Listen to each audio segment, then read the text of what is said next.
Hey guys and girls, how's it going? Welcome back to another mod spotlight with myself, Lewis. Hope you're brilliant, having a great day. Today we're going to be checking out a mod by ProfMobius, and this one is called JABBA. Now you may know some of his other work, such as Whaler and Opus. I'm currently using Whaler as we speak. You can see in the top of the screen the item is being represented by its appropriate mod. This mod adds barrels into the game, and you're probably thinking to yourself, well, barrels, we've already got factorization barrels, so why do we need these barrels? Well, these barrels are specifically very cool, and have some very good functions which we're going to show off in this mod spotlight. Now, the first thing you're going to want to do is craft yourself a barrel, and you'll do that by adding wood like this in a U shape. You'll then have a chest and a slab, and that will give you a barrel.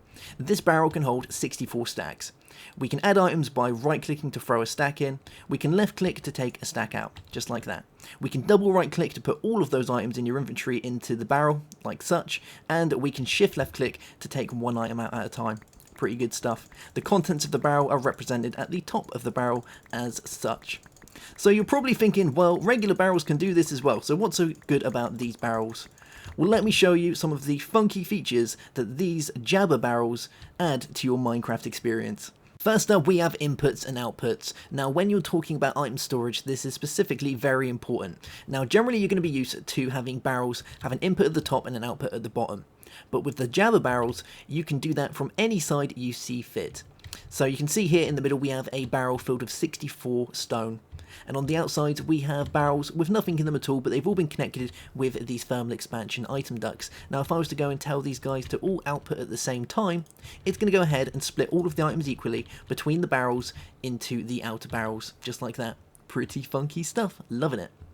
This can also be done to put items back into our central barrel. So if I tell these guys to stop pulling, like this, and then we tell the outer barrels to pull,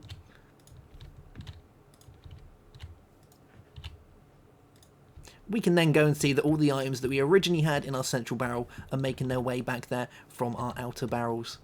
Pretty funky stuff. I'm loving it. I'm sure at least once everyone's had an issue with barrels in which you've had a large barrel set up and sometimes items go where you just don't want them to go, or they populate a barrel which you just don't want them to go into.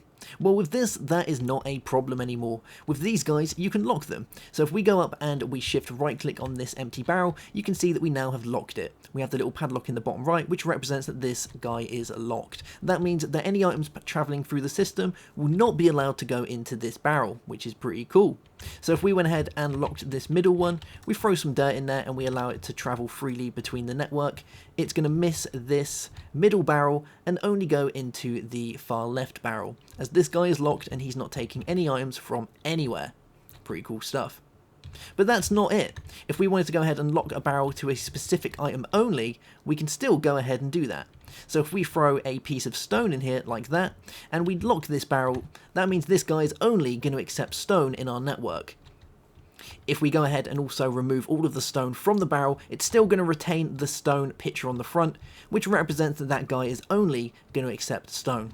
So for instance, if we go ahead and tell this guy to output, you'll see that it's still going to miss the middle barrel, as this guy is only accepting stone and will make its way to the far right, as that is the only open barrel in the network. Next up, we have the ability to upgrade our barrels. With this, we can go ahead and increase the maximum storage that our barrels can hold. So you can see that a regular barrel has a maximum capacity of 64 stacks. With the use of upgrades, we can increase this all the way up to 8,192. That is a load of items inside your barrel. We do this with the upgrades. Now, if you guys have ever used the Iron Chest mod, you're going to be very familiar with how the upgrade system works. The first one that you're going to create is going to be the Mark 1 wood upgrade, and we do this by using a chest, 4 pistons, and 4 planks of wood, and then apply it by shift and right clicking on our barrel. You can see that it changes it visually and now allows our barrel to hold 128 stacks max. The next upgrade that we would then apply would be the iron upgrade, the Mark II, which would require a Mark I upgrade, some pistons again, and some iron. We'd do again by shift right clicking, and bam, you can see that the visual change once again has happened and we can now hold 256 stacks maximum inside our barrel. With the upgrades, you have to make sure that the upgrade you're going to apply, the barrel must already have the previous upgrade attached to that barrel. So for instance, if we wanted to jump straight to the diamond upgrade, you'll note that the barrel will not accept that. it will say down in the bottom, you need at least an upgrade Mark III to apply this. So we'd have to upgrade to the gold upgrade, which works by having a Mark II, gold and pistons, applying that, and now we can apply the diamond upgrade like such. You can do this all the way up through diamond to obsidian to endstone to the maximum, which is emerald, which again allows you to hold a maximum of 8,192 stacks. Don't worry about losing your upgrades. If you decide that you want to get your upgrades back, you can do that by just beating up your barrel, and that will give you all of the upgrades that you placed in that barrel back, so you can then use them again inside a different barrel. Next up, we have the addition of barrel stickers. These can be crafted with a slime ball, 4 bits of paper, which give you 4 barrel stickers. Pretty cool. With these, we can go ahead and apply these to the sides of the barrels like such, and then when we input an item, it's then going to be portrayed on all sides that has a sticker on it.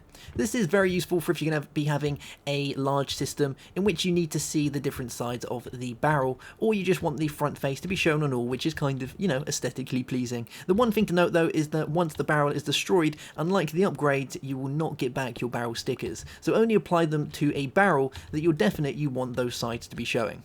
Lastly, we have an item that allows us to transfer and move around our barrels, and this is in the form of the Dolly.